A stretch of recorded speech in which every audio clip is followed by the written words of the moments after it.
Hey, I'm Bert, and welcome to Season 2 of Dabbing with Washington Artists. If you're new to the show, the idea is simple. 6 questions, 6 dabs. So pull up a chair, light your torches, as we interview the artists that make Washington, Washington. Hi, I'm Kumaki, Elizabeth Kumaki. You can find me at Seaweed Seed, Seaweed X Seed on Instagram. And I'm here on Dabbing with Washington Artists, which is what you will see me do here, which I've already done, but you don't know how the magic of editing works. Or maybe you do, because you're on the other side of that camera and you can know anything.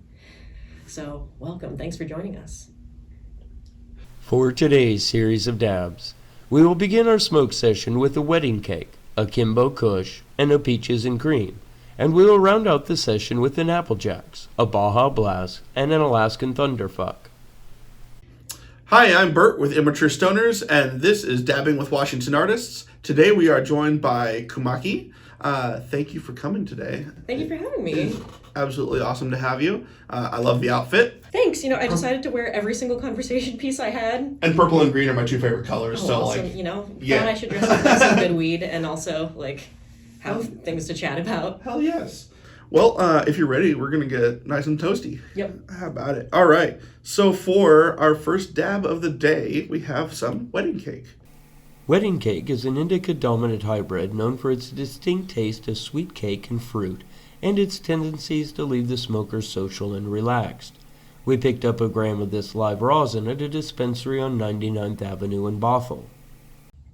There it goes.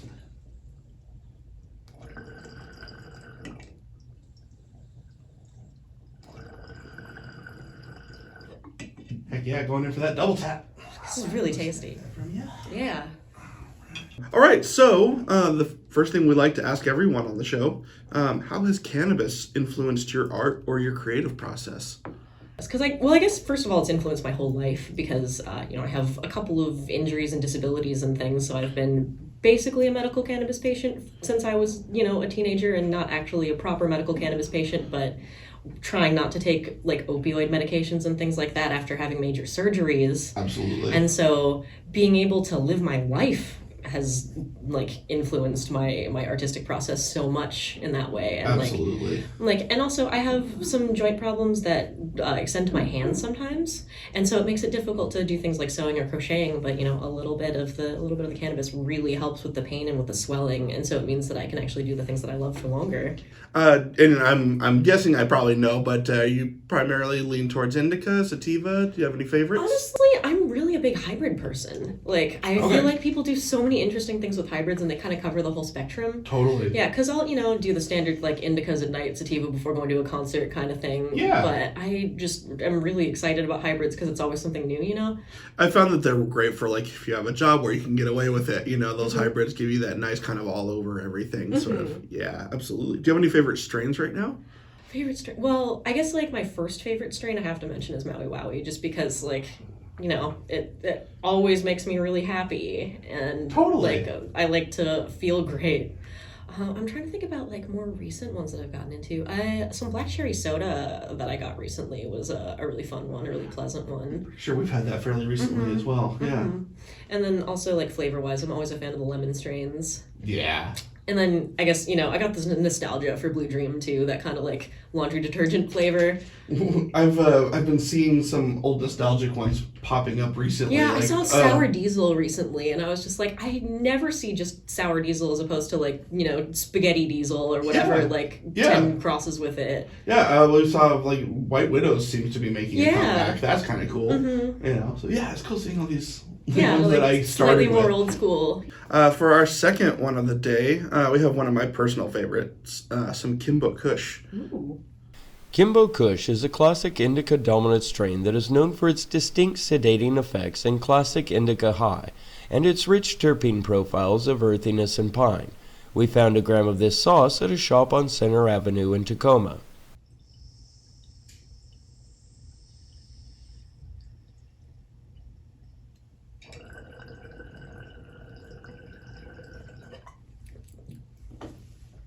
Yeah. Oh, that is really nice. So, the second thing we like to ask everyone, how has living in Washington influenced your process or your art? Well, part of the reason that I moved to Washington actually was because of the legal cannabis, and so Okay. yeah, so it's kind of all a little bit synergistic. Because when I moved here, or before I moved here, I was living in Boston, and it wasn't legal in Massachusetts yet, Okay. and so it was very difficult for me to just like perform basic daily life things while feeling like I was being a criminal, Yeah. which is just like it's exhausting, and I just want to be able to like work and live. And so Washington has made it again like easier to kind of just do whatever art I want. But I've met a lot of really interesting creative people out here like since moving here, and Totally. it's meant that I've been able to like access different materials and things, and just like spend more time on art and collaborate and work on like people's costumes for shows and other things like that have been pretty fun. Yeah, that's Like- great. Like, I guess I don't know if it would have happened or not, even though this is a national company, but one of the jobs that I have is I work for the murder mystery company. Cool. Which is super fun, and I get to do costumes for that too, because I get to do whatever I want for myself. Oh, cool. And so, like, I don't know if I would have auditioned if I wasn't living in Washington, just because, like, I don't know a lot of things if I would have seen it, even though, like, we are a national company. But, so it's meant that I've been able to get into, like, specifically 1920s costuming more, which has been Okay. interesting for me, because there are a couple of, like, flapper characters that I get to play, and so I've gotten to, like, go a little bit deeper into that, learning more about, like, the fashion, learning more about, like, what I like about, like, the sewing and things like that, what I like about the design. Okay. Yeah, and so I think all of that's kind of come from me living in Washington, because that's where I got the opportunities that I've had. That's really awesome. And how long have you been here? I moved in 2017, and then I spent Okay. like a few months of 2018 back in Boston, because I was in a show there that I was finishing up.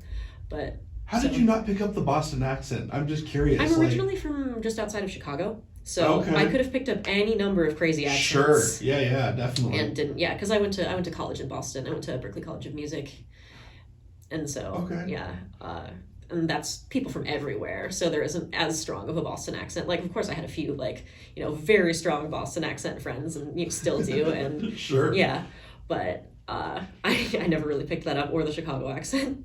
I gotta submit to you mentioned that you felt like a criminal doing your daily activities. Yeah. I had to that's one of the things I thought about just recently was how much I actually kind of miss being a little bit Yeah, shady about getting yeah. weed. Like I actually kind of miss doing like the weed walks and stuff. Like See, I knew people who were getting just a little bit too intense about it, because to get dabs at the time, it was like, you would like, oh, these are concentrates, like, and like cops were like, what is this? Heroin? You're going to jail for 500 years kind of stuff. And so like people had to be like mega sketchy about it. And I was like, I don't need to be like talking to your bodyguards like this is some like club from a 2000s action movie. Like, this is weird. Like, I'm totally down for the like, like sneaky basement, like friend's older brother kind of like Yeah, criminality. absolutely. But like this was like a like, what, do you have like a tiger back there too kind of nonsense? two.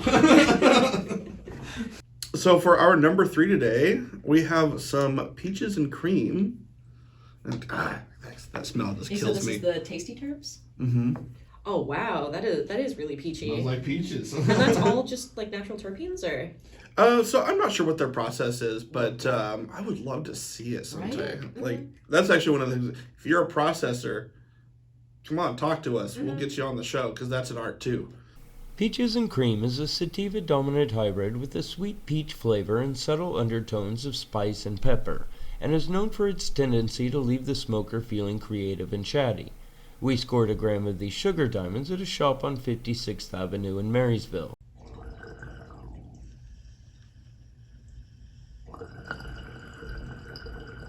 you can also just tell it's like really saucy. Like that's like one of the like, I guess, butteriest textures. Yeah. Yes.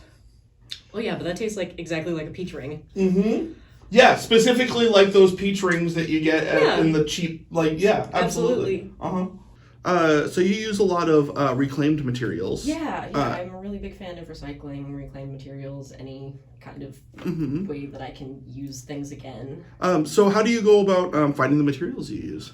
Honestly, like, since I was a kid, people have just been like, oh, well, you like to do craft stuff. Like, here's a random old thing from my garage that I'm trying to get rid of that I, like, can't sell anyone, but, like, do you want this? Or, like, you know, oh, my grandma is getting rid of a bunch of her sewing and knitting supplies, so, like, here, do you want a lot of yarn and things like that? And I guess I've just always been the person who said yes to that kind of thing, and so people have gotten used to me saying yes to that kind of thing, and it's just kind of, like, spiraled out of control. But in addition to that, I do like thrifting. Like, I love thrifting. Yeah. And it's surprising how many, like, raw materials that you could get from a thrift store in addition to, like, clothes and things. Because I do really love, you know, repurposing, refashioning, upcycling. Although I do have kind of a problem with the way that some people will repurpose clothing that's, like, perfectly good clothing that someone could be wearing, and then they cut it into something for a TikTok video that they wear once and then throw away.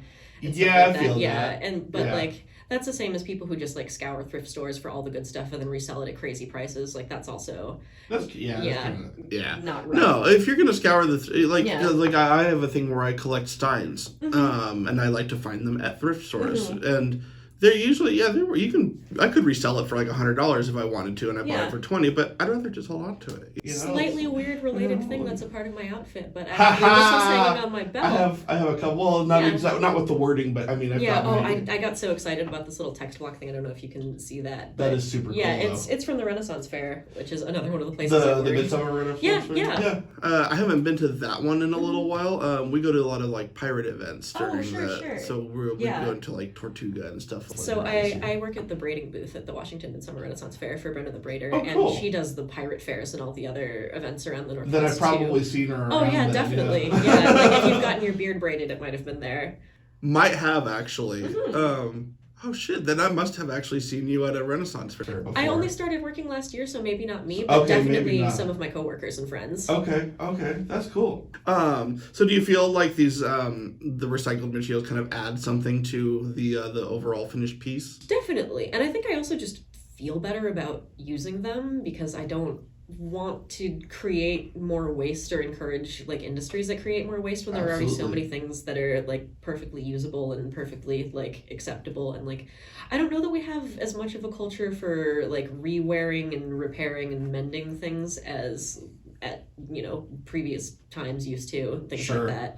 And I find that really interesting because I mean, to be fair, a lot of the clothes that we can get nowadays are fast fashion and they're junk and they fall apart, and so you have to figure out other ways to actually utilize that fabric if you want it to last at all, but even then sometimes it just disintegrates. Absolutely. But there are a lot of things out there that just need like, a patch and then they're perfectly fine for another 20 years of wear. That's kind of what I like about the whole pirate garb thing though. Is like it literally like ruining it is also kind of the way to make it look better too, because you're gonna come back and patch it and it's gonna look more piratey. One of my favorite costuming things is post-apocalyptic. I went to a Wasteland weekend a few years ago. I have a friend that goes to those ones. Yeah, I did that the year before the pandemic actually, so I haven't been able to go back since. But that's all just repurposed and then destroying and then adding more to it. Like, modern shit that you can just repurpose and like throw some spray paint on. And, like there's some stuff on my Instagram. I made this skirt out of like 5 pairs of jeans that also have like spray paint on it because it has a map of like the entire post-apocalyptic country. That's and great. Like a bunch of other stuff stitched into it. And like the idea is that it was like if I could only have one outfit after the apocalypse, then I would need to have everything I could possibly carry with me and also all the information that I needed written down and like all the extra just like here's I sewed all kinds of pockets all over it so I could have like little bits and pieces and they're like carabiners and D-rings and stuff all over it, so it's like just in case I need something, it's the apocalypse and I'm traveling. It's a utilities, exactly. Like obviously it's a bit more fantasy too because of all of the decorative things that aren't super utility, but it like ultimately is based off of something utility and based off of like reusing everything, which I really like. That's awesome. That sounds like a lot of fun. It is like there are definitely pictures on my Instagram too that you can see of that and like some detail information and some of the like fiber crafting tools that I made that are post-apocalyptic themed. Like I made a spindle out of like some nuts and bolts and screws and I was using it to take, this is actually totally related to the recycling thing, but have you ever heard of plarn? So it's yarn or like twine made out of plastic bags. Oh, like okay. the like really cheap thin ones, because you can't reuse them, they just tear right through. Yeah. But if you cut them into strips and then twist them together, then you can use that for all sorts of things. Like you can make bags and baskets and shoes and hats and stuff. That's cool. Yeah, and like I'm glad that those plastic bags aren't as available like around, at least in Washington anymore, that they're the thicker ones, but there's still those in so many people's homes, and you can still use the ones like from vegetables and things in the grocery store. And if you don't bring those specifically to like a films recycling plant, then you kind of can't recycle them. Yeah. And so I like the idea of reusing them, because it's hard to find a place to recycle them. You can't just like throw them in your regular recycling. Absolutely. And then they're also useful for a while, because like if you throw them out, then they just turn into microplastic. And if you recycle them, then they maybe turn into one of those plastic bags again, but usually not, because usually with plastic they have to downgrade whatever thing they're made into. A lot of people don't realize that with recycling, they do it on the numbers and how much money it makes. Yep. So like it doesn't make physical sense for them to recycle the plastic, whereas metals and shit, it makes them money and they make a return on it. Yeah, and so I really do like kind of capturing that carbon wherever I can in my own life. Sure. Yeah. And also the plastic bag material is really great for making a lot of things. Like it's been good for like planters and things where I've wanted the water to be able to come through, because it's just basically like a basket, but that doesn't disintegrate in the same way that a basket made from plant materials would. Sure. And it's been fun for like sandals that I'll wear around like on the beach, and I don't care if I walk in the water in them and walk right out, and other things like that. That's awesome. All right, so we're going to be taking just a quick CBD break real fast here. We got some CBD distillate. Dab 3.5. And if you guys aren't used to CBD distillate, it is fantastic medically. You don't expect to get high off of it, but they do work very well in some one-to-one joints, edibles, all that kind of stuff. And I very highly, as a medical patient too, recommend them for body pain, anxiety, all kinds of shit. It's fantastic. They're also really tasty. They are, and actually this... That's honestly more of my motivation for that than the CBD effects. But, CBD is great. And you can always mix it with your weed if you want to get that high too. Yeah. You can always mix distillate in. But yeah, one of the things that I'm really into is that the entire hemp, cannabis plant, whatever you want to call it, is great for a lot of things. Like, as a person who's interested in textiles and historical fashion. Did you hear about hempcrete being approved by the U.S. government for use in widespread construction now? No, that's amazing. It just happened. So cool. So hempcrete is now officially good to go. And so we're going to be seeing that rolling out here in the next couple of years. I would love to see more American hemp fiber too, because I want to be able to get it from nearby. We're getting there. It'll get there. And sure. Actually, if there are any growers who just want to message me on my Instagram and who are interested in seeing if I can mess around with some stems and pull out fiber, contact me please, because I think that'd be really fun. Actually, I know somebody who's just a backyard grower that might be interested in giving you some of his plant product or plant byproducts and stuff. Because I'm betting that there's also a way that you could press stems for anything that's viable when they're still fresh and green, because that's part of the process for when you take the fibers out of any sort of fiber plant. Mm-hmm. Is this the... This is the next dab. I'm just okay. Cool. But yeah, when you take the fibers out of any kind of standard fiber plant, linen or hemp or other kinds of flaxen fibers, the first thing you do is you take the stem and you just kind of squish it, you pull it through a pasta roller or something like that. Or you just pound on it with hammers. And I think for something like, cannabis stems, when you press that, you'll probably get some juice that might be interesting to play with. Yeah. And then the byproduct from that is fibers, and then also pieces of the central pith that are just good for compost and things like that. Absolutely. And I don't know, because maybe people are already pressing entire plants, because I've seen that done for some distillates where they do a whole plant extraction. I think that's usually how RSO is done. I don't know if it's pressed that, but I know that they do use the whole plant in that process. But I'm wondering if someone would be interested in a fresh pressing and see what they could do with that juice, and that would be perfect for setting up the stems to be used in fiber crafting. Absolutely. Yeah. What I'd really love is to be able to just start making a fabric out of it, and make some jeans and things, make some cool. fun clothes that people could wear that don't scream hemp in the same way that those 90s kind of the way you can spot a hemp hoodie and something like that a mile away. Yeah. where it's just like, so we're at an early 2000s festival, Yeah. ditchweed, and that's the look. That is the look. Uh-huh. All right. So moving on today to our number 4. How you feeling so far? Great. Excellent. Yeah. We have Loving getting to do this tasting. right. Yeah. Have a little, tasting board. Yeah, here a full and everything. flight. A full flight. Mm-hmm. Yep. Mm-hmm. And we got some Apple Jacks. Apple Jacks is a hybrid strain with a rich, sweet, and earthy flavor and is known for its intense cerebral high that lasts for hours. We found a gram of these saucy diamonds at a shop on Capitol Hill.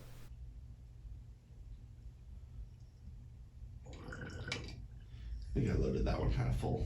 I got it going. Yeah. Sometimes it just takes a second. Mm-hmm.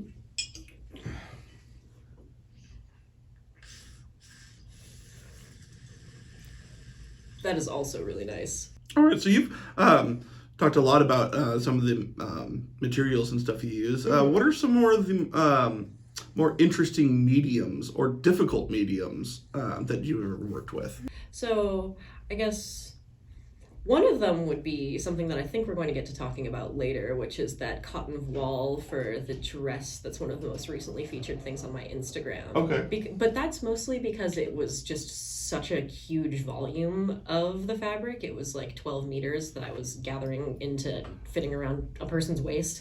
Was that the pink one? Yes. Okay, yeah. And so that was like difficult, but it was more because of the amount than the media. I'm trying to think about, like, I had some trouble with thrifted yarns, I guess, because, you never really know what you're going to get. And sometimes you think it's like a reasonable ball of yarn, and then you get a few feet into it, and it's just all knots and tangles and things like that. Oh, rough. But one of the things that I actually do really like doing is taking sweaters and then separating out the yarn back to its original state and then making new things out of it, like knitting and crocheting with it. That's got to be tedious, though. That, I think, is why I'm bringing it up for difficult. Because I don't really think of it as difficult because I like to do it, but at the same time, it takes a really long time. That's kind of one of those things Yeah. where you sit there like watching a movie or something Yeah. while you do it. Mm-hmm. Yeah. And like, because you have to take the sweater and find the end. Well, first you have to make sure that it's a sweater that will actually come apart the right way, because a lot of sweaters you'll find are from a big piece of knit fabric that's been cut and then sewn together. Okay. And so you'll pull out little short pieces of yarn instead of one long piece, like if you had knit it by hand. Right. And so once you find the end and then pull it apart, then you've got to take it and usually wash it, because a whole bunch of horrible stuff comes out of these thrifted sweaters, even if I wash them before taking them apart. And then washing it also helps remove the twist that's in it from the stitches that it was in while it was a garment. And so it kind of returns it back to a straightened state that you can use more easily to make other things. I didn't know you could just break down like sweaters and stuff like that. That's crazy. Yeah, as long as you know what to look for. You have to understand how the seams work so that you can tell if it was constructed from pieces that were knit individually or if it was one large piece that was cut apart. But other than that, you can kind of just like take them apart and undo them and make them into whatever you like. That's awesome. Like the beanie that I just wear on like an average day when it's cold out used to be a sweater that I then unwound and then crocheted back into a hat. And people are always really surprised about that. There's a picture of that on my Instagram too, actually. I'll have to look for that one. Yeah, it's just a kind of blue and black twisted color. That's just like a ribbed, like very basic kind of hat. That's cool. But that was like what I wanted. I was just like, I want a very standard hat. I don't need to go and buy a beanie. I know how to make one. I don't need to go buy yarn because I have these old sweaters that I can take apart. And so Okay. that's what I'm doing. What was like one of your what was your most favorite piece to work on just based on like your material alone? Like That's a really tough one. Actually, probably some stuff that I'm working on right now. I'm Oh, yeah? really excited about. Yeah, and I have no idea when I'm going to be able to get pictures and things out for this, but I got sent a box of damaged, mostly vintage kimono and yukata.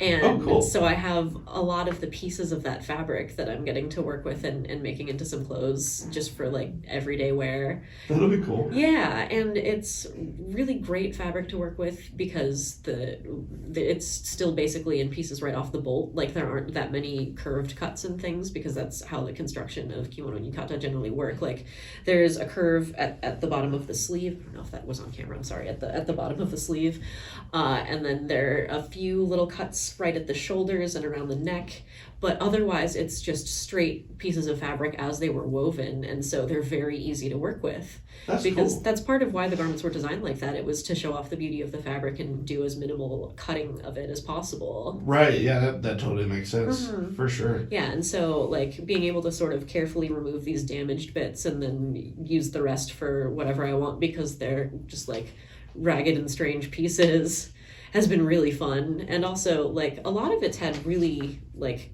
long, good, usable bits of fabric mixed in with like maybe one strip is like pretty much unsalvageable, but then the one next to it is perfect. And so that's like, 18 inches wide, I think. I'm not 100%. There is a standard width, and I'm going to be kicking myself for not having looked that up before being here, But I didn't know we were going to be talking about this. That's the fun part about the whole flight of dabs. Hell yeah. Yeah, but that'll be like, 8 or 10 feet long of perfectly usable fabric because it was meant to go from the floor over someone's shoulder and back to the floor. Right. And so that's like great, and I can make a ton of things with that, even if like it was way too damaged to ever wear as a yukata again, because there was like a whole strip that was destroyed, and like you need to have or you would generally want to have all matching fabric for all of the different pieces because that's just how it's normally constructed. Like obviously people will do fashion things Right. where they'll like have a piece that's different for color or just like for design reasons, but Or for a mix of culture or something. Yeah, sure. Yeah.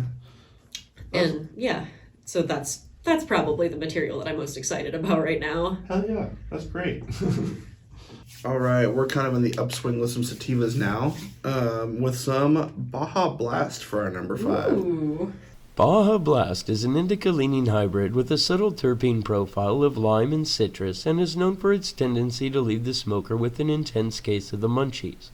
We found a gram of this butter at a shop on Center Street in Tacoma.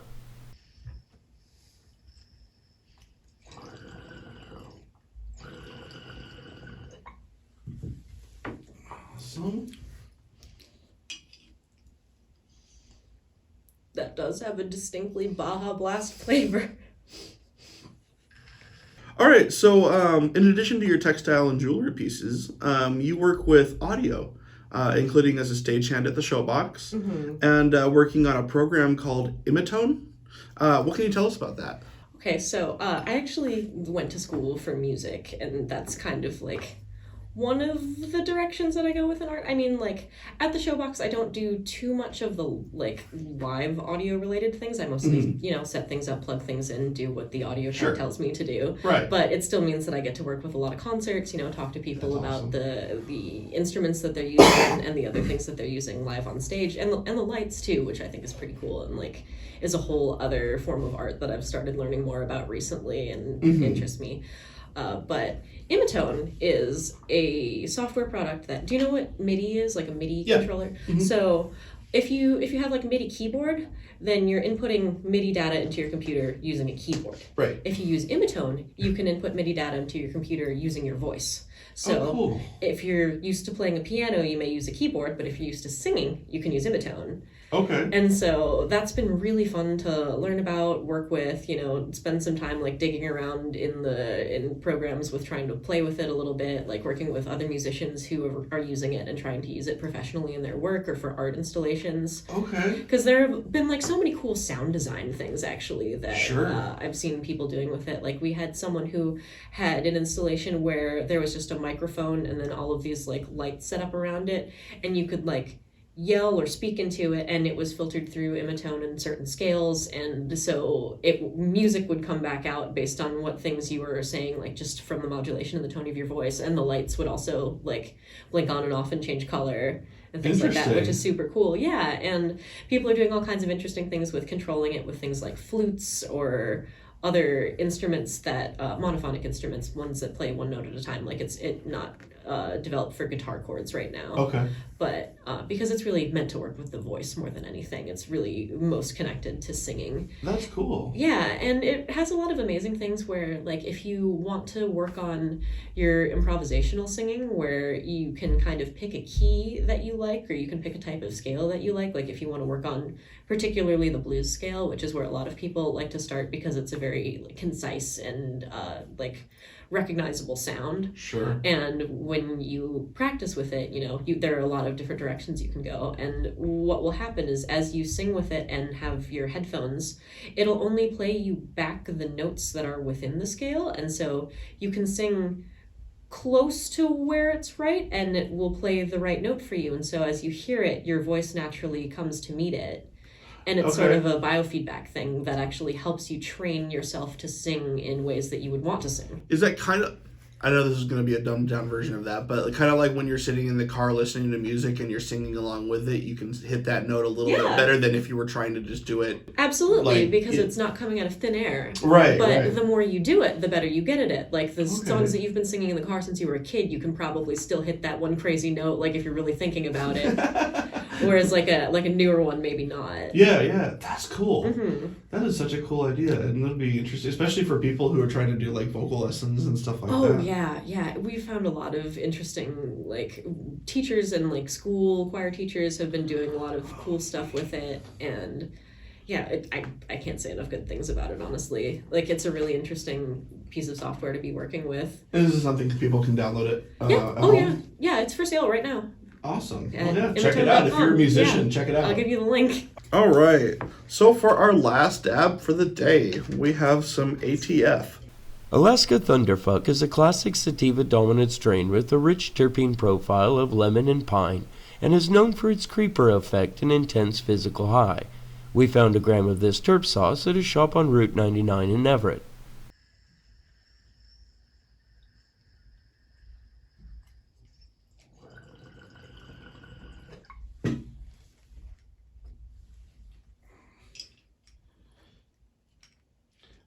All right, so you recently had an article written about one of your pieces, the cottagecore chemise. Mm-hmm. Hopefully I'm saying that good.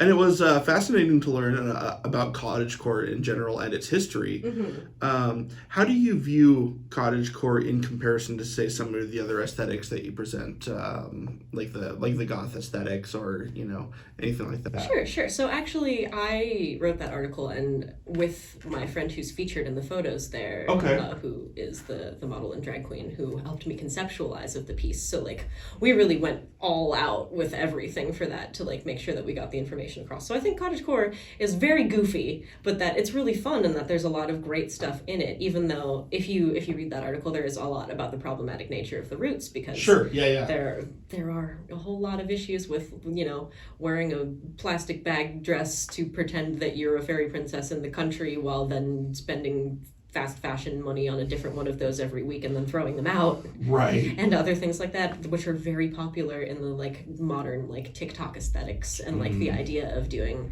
like an aesthetic like that. Mm-hmm. And so while I love a lot of the things visually that come from it and like a lot of the things that people incorporate into their own personal wardrobes, like I kind of feel like that about every aesthetic, but don't necessarily like the idea of people doing it where they completely take over their life with that and trying to keep up with the content and keep up with the having the like something to show off that's like a new thing that's also within their genre, because that's what happens with a lot of these people is that they make a really beautiful and thoughtful outfit and like set it up nicely in a nice photo, and then suddenly they're expected to do that like 100 times a month and with certain like things that they have to meet for brand sponsors in order to be able to afford to survive doing what they love. Absolutely. Yeah, and so I think that that's awful and horrible, but that's something that's kind of more done to people than people usually choose. I mean, obviously there are some like rich influencers who just will buy and throw things away, and I'm completely against that. Absolutely. But like I think that would be obvious from any of the things we talked about through this whole interview. And one of the things I always liked about like the pirate community, they have like a reverence for their garb pieces. Like I've seen what happens when people lose a piece. You know, like they lose their shit. You know, like and because they're wearing real fabrics and real products and things like that. Like, I mean, sure, plenty of people have things where they start out with like polyester or other just like quick party store things, but in general, people's hats they're dropping like $300 or $400 on. Yeah. The pants too can get up to like 7 or 8 easily if they're leather and things like that. And then if you get into the historical, there's a whole other even further. I don't have the money to be historical about it. Oh no, but I'm historically influenced. and that's as far as I can go almost all of the time. Yeah. And so we checked out your Instagram and all that, but for the people watching, can you give just a quick rundown of what cottagecore actually is, like what it's?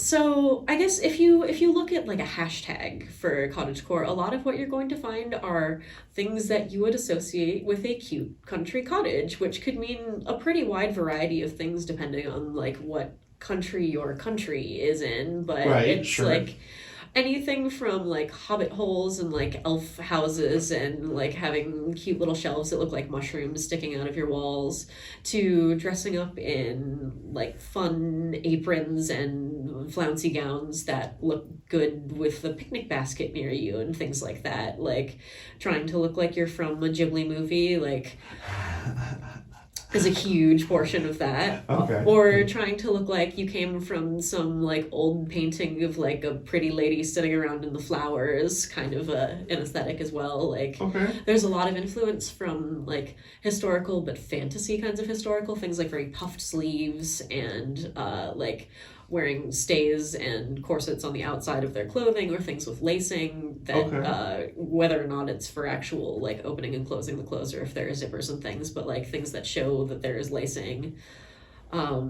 Straw hats, flowers, vegetables. That's awesome. All of which, yeah. It sounds like it's a lot of fun to shoot, especially in like the summer and stuff. Oh yeah. It was definitely a lot of fun to do the drag shoot that's in that article.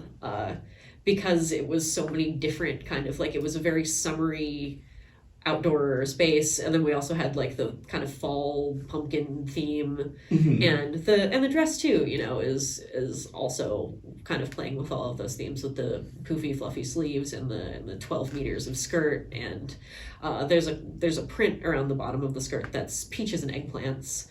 Which, you know, for fruit reasons, but also just because it's a drag dress, you've got to put a little bit of camp and humor into it. Absolutely. Yeah. Who does the photography, or at least for that shoot, who did the photography? I did the photography for that shoot. They're really because great. We could not get another photographer, and I ended up being our last resort, and They turned I think out it great. came out. Yeah, I was really happy with it. Yeah, that's really fucking. Yeah. Next time we're hoping to find an outside photographer, and I'll just style, but like, it worked out, and we're really happy with it. And so the person in those photos is my friend Mickey, Abby Since, the drag queen, who has been doing just so many interesting things with makeup lately, and you should definitely look into their stuff too. Sure. I'll drop their Instagram for the link pile as well. Absolutely. Yeah. Well, hey, that is super awesome. I got to learn a lot from you today. Cool. Thank you for coming. Thank you so much for having me, and Absolutely. for the 6.5 or 7. No, 7. The CBD one is still a proper dab. Yeah, sure. Yeah, dabs. Absolutely. And thank you guys for joining us today. Make sure you like, subscribe, share with friends, and check out immaturestoners.com. We've got apparel. We've got a bunch of cool stuff. Get the cool stuff. Get the cool stuff. We have things featuring animals and stuff too now. Animals. Y'all like animals. Animals are really cool. Animals are cool.